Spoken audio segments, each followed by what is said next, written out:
In the Sunday, May 28th, 2000 book review section, the Sun-Sentinel of Fort Lauderdale reviews Richard Grayson's The Silicon Valley Diet on page 90.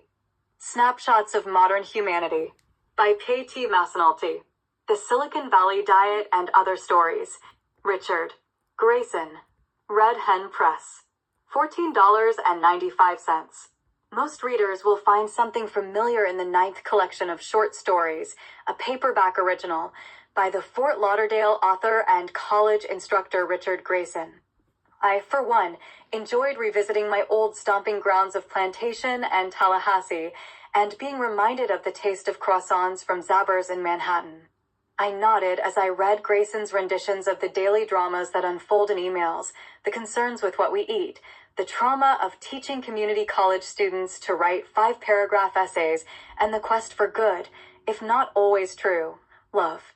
Gay readers will most likely appreciate the affectionate and funny portrayals of gay men in tender and troubled relationships. Straight readers shouldn't have any problems identifying either.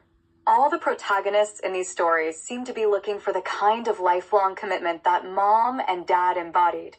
Although memorial services for young men seem commonplace in Grayson's fiction, the stories are not tragedies.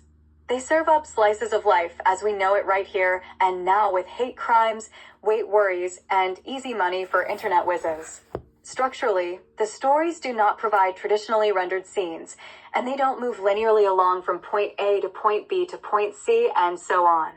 Many of them are broken up with italicized passages that serve as a counterpoint to the narrative. I like stories that bring disparate ideas together, but occasionally when reading them en masse, the technique becomes superfluous. That small quibble aside, let me say that the stories overall are funny, intelligently written, and original. Spaghetti language mixes the narrator's love for a dead grandfather, a friend's beautiful 4-year-old child, and his lover, Terrence, a gorgeous, tall, young black man who appears in several stories with learning computer programming language. There is a connection. Boys Club drops the reader smack dab into the lives of a gay punk band.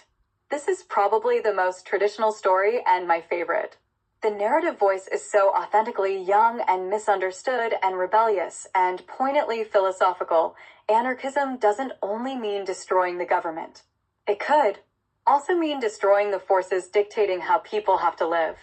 It was more acceptable to be out in the punk scene than in mainstream music culture, even before you were able to slam around with other boy fags in lingerie.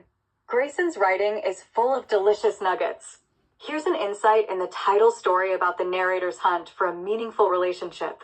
I'd long ago given up going to slaughterhouses and trying to approach aspiring Abercrombie and Fitch catalog models emitting radiation from isotopes of unobtainium.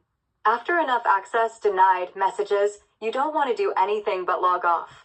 Other cool stories include those old dark, sweet songs about the narrator's complicated relationship with Terrence, the 5 stages of eating at Cuban Chinese restaurants in which Terrence breaks up with the narrator, and Anything But Sympathy, about a 30-year-old man's first relationship with another man. These stories accurately capture snapshots of our culture at a very interesting moment. The Silicon Valley Diet and Other Stories sets out to prove we haven't really lost our humanity under the deluge of technology. And we probably never will. Pat McAnulty, a former promotional writer for the Sun-Sentinel, is a short story writer and freelance fiction editor in Charlotte, North Carolina.